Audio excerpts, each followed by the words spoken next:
साथियों नमस्कार।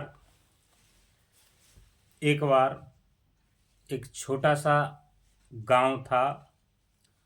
उसमें एक भिखारी रहता था। भिखारी का नाम था माधव। माधव प्रत्येक दिन गांव के एक कोने से दूसरे कोने तक भीख मांगता और अपना जीवन यापन व्यतीत करता। मित्रों, भिक्षा मांगना ही उसका एक काम था, अर्थात इसको यूं कहें कि उसका जीवन भिक्षा मांगने पर ही निर्भर था और कोई काम नहीं था।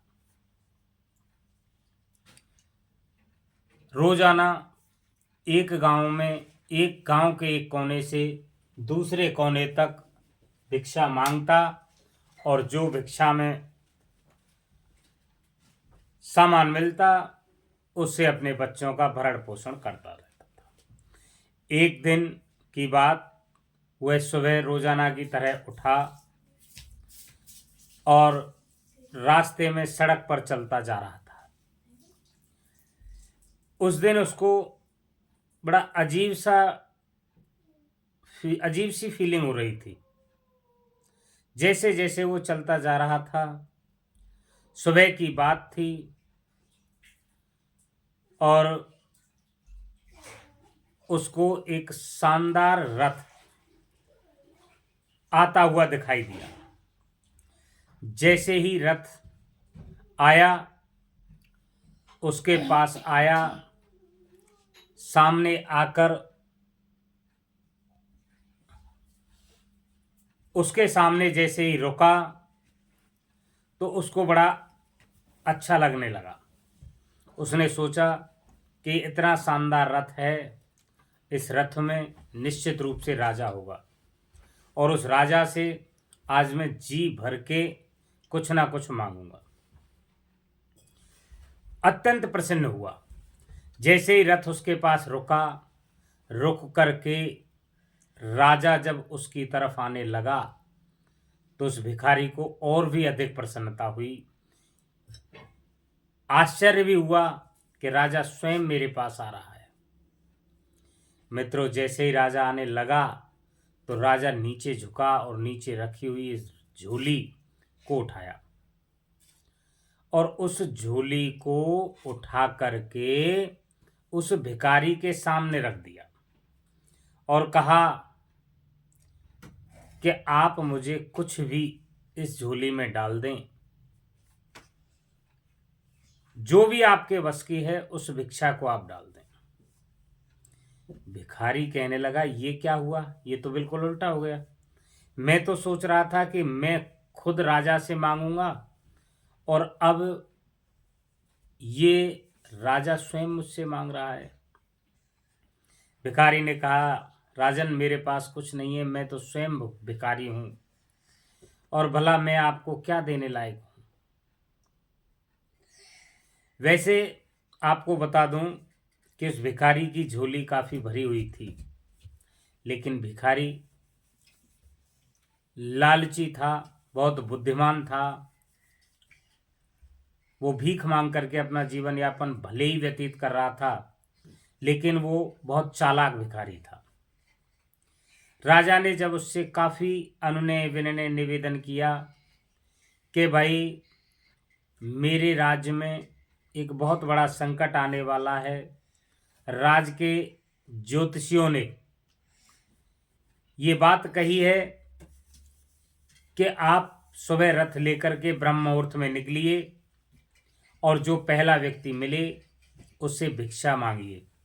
जो भी कुछ वो डाले उसको लेकर के आप आइए, चाहे वो किसी जाति का हो, किसी धर्म का हो, चाहे भिखारी हो, चाहे राजा हो, चाहे नर हो या नारी हो, कोई भी हो, उससे आप पहले भिक्षा मांगना और जो भिक्षा दे देता है उस भिक्षा को लेकर के राजकोष में रख देना, आपके संकट टल जाएंगे। जब इतनी बात राजा ने उससे कही तो उसने अपनी भरी हुई झोली से, अनाज से भरी हुई झोली थी, उसने सोचा कि जब मैं इसको ही दे दूंगा तो ये तो राजा है, ये मुझको देना चाहिए, तो मेरे पास क्या रह जाएगा, मैं अपने बच्चों को क्या खिलाऊंगा पिलाऊंगा। तो उसने मात्र एक दाना अनाज का राजा की झोली में डाल दिया।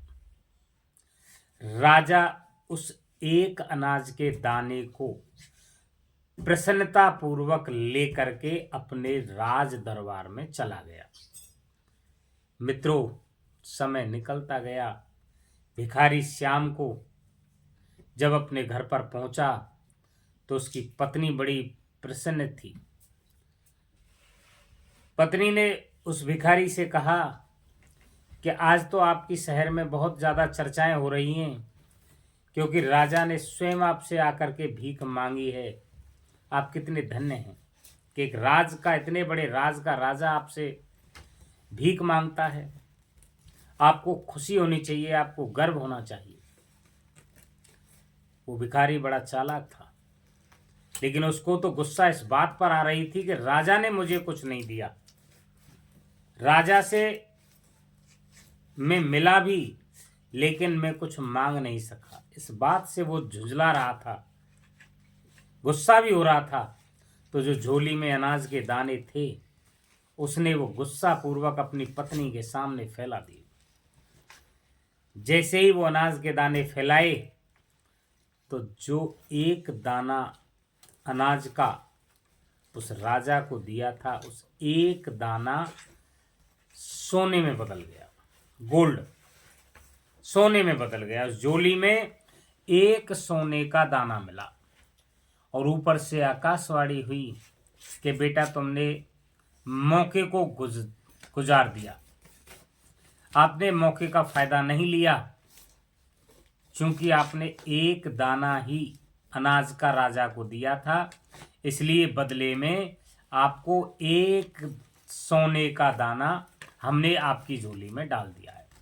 यदि आप ज़्यादा दाने राजा को दान करते तो आपकी झोली सोने के दानों से भर जाती। तो मित्रों, अवसरों की पहचान रखकर, अवसरों की पहचान रखकर बिना स्वार्थ के हमें दान करना चाहिए। लालच से वशीभूत होकर के हमें दान दक्षिणा नहीं देनी चाहिए कि हम किसी व्यक्ति को ये दान दे दें तो भगवान हमें ये फल देगा। ऐसा नहीं होना चाहिए। निस्वार्थ भाव से आपसे जो बन सके वो दान कीजिए। जरूरी नहीं है कि उसने अन्नदान दिया, आप अन्नदान भी कर सकते हैं, कपड़े का दान भी कर सकते हैं, या कोई आप समय का दान भी कर सकते हैं, देह दान भी कर सकते हैं, रक्तदान भी कर सकते हैं। तो मैं आप सभी से ये कहना चाहूँगा कि यदि कहानी अच्छी लगी हो तो एक प्यारा सा लाइक कर देना और शेयर करना ना भूलें, कि जिससे इस कहानी का लाभ ज़्यादा से ज़्यादा लोगों को मिल सके। नमस्कार।